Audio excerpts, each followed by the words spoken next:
Hello, Dev. What are you doing here?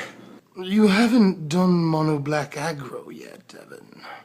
You said you were going to do it 2 weeks ago. I'm sorry, I was really interested in it. There's just, people are asking for so much stuff. I'm getting to it, I promise. I'll do it. I have no patience for excuses, sir. So is this it? Are you gonna disembowel me and consume the viscera from my fresh corpse? Oh no, not at all. I just wanted to see if you wanted to party. Oh. Well, yeah.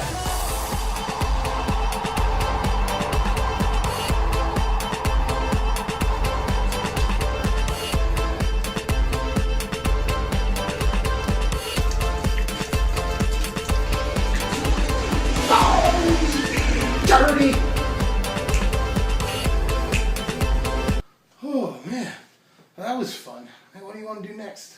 Oh, I'm going to disembowel you and consume the viscera from your fresh corpse.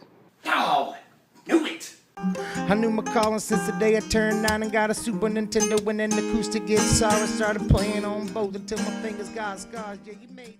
What is up, my wizards? It's Dev from SBMTG, and we've got something today that people have been asking for because I said I would do it like forever ago. This is mono black aggro, and I actually think it's pretty cool. Let's go ahead and try it out. Well, there's 30 creatures in this deck, and the last deck I did. A lot of creature heavy decks lately, but that's what people like. 4 copies, let's start it off, of Blood-Soaked Champion here, and still awesome. Can anyone think of any reason to not play him as a 1-drop in this deck? The best 1-drop in black in the entire format, we are playing him. As far as 1-drops go, we're also playing 3 Tormented Hero here. There are other 1-drops we can play. There's Mardu Shadow Spear, there's Ruthless Ripper, there's a couple of things. I think that for an aggro deck, this is probably going to be our best choice, especially with the slight, very, very light warrior theme in the deck. Although Shadow Spear is a warrior too, and I think Shadow Spear and Ruthless Ripper are both better top decks late game than this guy is. This guy's a terrible top deck, but early game he's fantastic. So definitely want to play Tormented Hero in this. We are playing 3 Mardu Skull Hunter here against control. If we can actually resolve this second turn, which we often can on the play, then this is a very, very good play. As a matter of fact, against a lot of decks in the format, this is good mid-range. You'll sometimes get one of their lands or even one of their removal spells. That happens. Or a high-dollar creature they won't play for a few turns. There are a lot of things you can get with this, man. Mardu Skull Hunter, I think, is actually a very, very good second turn play. We are playing 3 Despoiler of Souls because it's really just one of the best black 2-drops in the entire format. This is sort of the 2-drop that black aggro has been waiting on for the entire time it's been trying to be a thing. A recursive creature with high power for its mana investment. You gotta play this guy because he keeps coming back. I mean, 30 creatures in the deck. We'll recur this guy all day, and he'll be sort of something our opponents have a really hard time dealing with, especially along with Blood-Soaked Champion, which I know this doesn't synergize well with. But again, 30 creatures in the deck. We should have no trouble getting this guy out of the graveyard. We're playing 2 copies of Bloodshin Rager here. Rager is crazy. We've got a slight warrior theme, like I said. This is really the only thing that benefits us having so many warriors. Which we don't have like a deck full of warriors, we just have enough warriors that this matters. One of them being Deathblade Predator, which is popping up in like everything lately, but in any case, Deathblade Predator, Graveblade Marauder. Even I haven't gotten used to the switch since spoiler season. But in any case, getting that guy through, or at least making him easier to get through, is awesome. Not to mention all of our other warriors, because we do have some. Do really like Rager. I think that we pretty much have to play it. We are playing 3, I just talked about this guy, Graveblade Marauder, not Deathblade Predator, which would be an awesome name. But anyway, like I said, again, with the 30 creatures in this deck, this guy and the next creature coming up will facilitate him in a lot of ways. So, love Graveblade Marauder in this. Once you play Rager, like, second turn Rager, third turn this, that's a very good sequence. Although you will have to start putting creatures in your graveyard pretty fast. But I mean, a 1/4 Death Touch for 3 is pretty good. This kills Siege Rhino in combat, that's a thing. Well, actually it kills a lot of things in combat and survives, honestly. Against other aggro decks, this is fairly good. But I've gone on too long. I've said everything about Marauder in other videos that I really should have to say. Because Marauder is, I don't think he's like an all-star in the format or anything, but he synergizes very well with a lot of things we're trying to do in a few different decks. I really like Marauder. 3 Nantuko Husk, again this synergizes super well with Graveblade Marauder, and is really cool with like Blood-Soaked Champion, great synergy with that, even Despoiler of Souls in a pinch, so do like it. Obviously this helps Despoiler recur out of the graveyard. You can sacrifice dudes in certain situations and then get your Despoiler back, so a lot of synergies with Nantuko Husk. Do want to play him, and obviously if he goes unblocked it can be game over a lot of the time. 4 copies of Mogisa's Marauder. This might be, possibly, the best card in the entire deck. This card is an all-star and does a lot of work for us. On the top deck, late game, especially considering we've got, Bloodsoaked Champion, Spoiler of Souls, a lot of creatures that are hard to keep off the battlefield forever, we'll have dudes.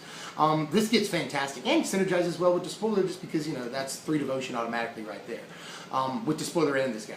So, Mogisa's Marauder just does all the work and can often be a late game finisher for only 3 mana. This card is fantastic, you guys. We're playing 3 Herald of Torment here. It started off as 4. I think it could still be 4 depending on how you want to build this deck. Herald of Torment is just great. I mean, a 3 mana, 3/3 flyer, the only creature with actual real evasion in the entire deck. That's pretty important. You can bestow this and give things like, say, Graveblade Marauder flying later on in the game. That's pretty cool. Get him through. Same thing with mtgo Husk. Herald does so much for us in this deck. Very good initiative play, it turns out. Especially if we're on the play, this is great for our initiative. They're going to have to deal with a 3/3 flyer until the next couple of turns when they can play, they can outclass it with their creatures. But it's going to take a couple of turns, and this really helps us get 3 to 6 damage in before they can do a whole hell of a lot. So love, love, love Herald of Torment in this. And 2 copies on the very top end of the curve of the most flexible slot in the deck, okay? But I am going to play 2 copies of Grey Merchant of Asphodel in the main deck. There are other options. This is a budget build. So if it weren't a budget build, obviously you play Erebos' Titan in this slot, although if we're playing Titan, I still want to play Grey Merchant, that's just me. But I think Grey Merchant is very good, especially if we can get to it against sort of other aggro decks. We do have some problems against Goblins. Soldiers is an issue, although I don't think Soldiers will be a big deck. Elves isn't that much of an issue, but still gives us some problems, especially once they play Blinding, if we can't remove that. So, do think the card is fairly important to sort of reset the state, or even as a finisher later on in the game as a top deck. So, a lot of things good about Grey Merchant. We've known that for a couple of years now. Do want to play at least the 2 copies of this card. On the spells, we were just playing 7 of them. I'm going to play 2 Ultimate Price in this deck, especially considering all the sort of monocolored aggro that we may see in this format. Mono red's still a thing. Still a huge thing, actually. Soldiers, you see it at F&M, I'm sure. I'm not sure if we'll see it on the circuit or not. And Elves, this kills pretty much everything except for Shaman of the Pack, So, do like Ultimate Price a whole hell of a lot. Kills, Stormbreath Dragon, a lot of problem creatures from Green-Red Devotion, Green-Red Ramp. So, gotta have it. Love Ultimate Price. I think it's better than ever right now. We are playing 1 copy of Farika's Cure because this is a budget deck and we can't play Hero's Downfall. That's pretty much it. I wanted to play actually more copies of Cure. This is a fine card. Kills, Goblin Rabblemaster, Goblin Pile Driver, all the soldiers, almost all the soldiers, and just lots of stuff. Most of the elves, this kills Shaman of the Pack, So do really, really like Farika's Cure right now in this format. A lot of aggro, especially at F&Ms, and helps us sort of gain a little bit of life back that we probably lost. This can really help our deficit a lot. Remove a creature and gain some life back that we lost. That's fine. That's a fine card. We're also playing 2 copies of Duress in this deck, mostly against control and mid-range builds. We can get the removal out of mid-range's hands and control's hands. We can get the counters out of control's hands so that we can play a big creature like Deathblade Marauder, mtgo Husk, or Herald is a big thing. Because a lot of control decks will be able to counter Herald by the 3rd turn, even if we're on the play. So there is that to think about. Really do like Duress in this deck. I know a lot of aggro decks don't necessarily play Duress, but I think that we should. We're playing 1 copy of Bile Blight in the main deck here. Bile Blight, very good against tokens decks, obviously. They're aggro decks that play a lot of tokens. Goblins, cough cough. So, want to play at least the 1 copy of Bile Blight. We're very limited in our removal here, but the removal we are playing, I want it to be very good. And Bile Blight is that. And to finish off the deck here, 1 copy of Whip of Erebos, just the 1 copy. When we do see this, it's good. Gives our 30 creatures lifelink, just like in the last video I did. 30 creatures plus lifelink, that's pretty good. Plus, enables whipping stuff out of the graveyard. I mean, I really shouldn't go on about this. I don't know how you guys feel about the inclusion of Whip, but I think this is really good to help us go long a little bit. We can do all kinds of stuff, actually. Then mtgo Husk out of the graveyard, sacrifice some dudes to it. Even if it doesn't get through, it has lifelink. We can get a ton of life off of that. Little tricks with Whip of Erebos are pretty good, I think. So at least want to play the 1 copy in this, even though it is fairly high value. I mean, hell, we're playing 2 Grey Merchants, so screw it. Let's play at least the 1 Whip. We're playing 23 lands in this deck. I really want it to be 24. I just don't want to cut anything. Although, in testing, the deck does very well with just the 23 lands, it turns out. 21 of them are swamps. You see the 1 Foundry of the Consoles. That's against control and decks that play sweepers and things like that. Although, We already do fairly well against those decks, but I do just like Foundry that much. I've tested with it in like 3 decks now. This is the 4th one actually, and just it's really good. Every time I see this card, I like having it. So playing at least the 1 copy, and also of course the 1 Rogue's Passage helps us get through huge mtgo Husk, Deathblade Marauders, and all kinds of stuff. So yeah, I think we should at least play the 1 Rogue's Passage. If you got dollars or you already own a copy of the card, play 1 Urbor, Tomb of Yawgmoth. Definitely play that card if you've got it, or if you've got a few bucks. And here's the board right here. A lot of stuff going on the board, although I think it's fairly flexible. You see that the board is mostly against like other aggro. We can sort of turn into a more mid-rangey deck against other aggro, and we just put in all this removal and stuff, Dark Betrayal for the Siege Rhinos, Drown in Sorrow for all the other aggro decks in the format. We can put in our Grey Merchant, our Sidisi, and our Swamp against all the tokens decks. We've got Virulent Plague. I mean, we've got a lot of options going on here that I do like, although I wish that we could be a little bit more of a transitional sideboard into a mid-range deck. This is sort of a light transitional sideboard, but I do like it. And here are the power rankings while I quickly talk about some things that I wanted to play and didn't get a chance to. Obviously, if you have money, you should play Hero's Downfall, Urbor, Thoughtseize wouldn't be a bad choice, and Erebos' Titan is a great choice. But there's not really much that I cut from this deck that I really wanted to play and just like couldn't find the space for. Master of the Feast, possibly, but even that I'm not 100% sure of. So let me know how you feel about this build. Here's what I think about the power rankings.